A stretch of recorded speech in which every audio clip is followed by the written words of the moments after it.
কর্ণফুলী নদীতে যেসব sluice gate লাগানো হয়েছে সেগুলো এখনো কমপ্লিট করে নাই। দেখুন, চট্টগ্রাম সিডিএ কর্তৃপক্ষকে অনুরোধ করব যেন তাড়াতাড়ি স্লুইস গেটগুলো কমপ্লিট করা হয়।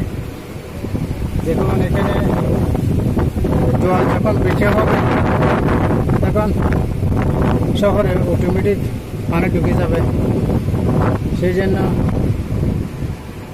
খুবই জরুরিভাবে স্লুইস গেটগুলো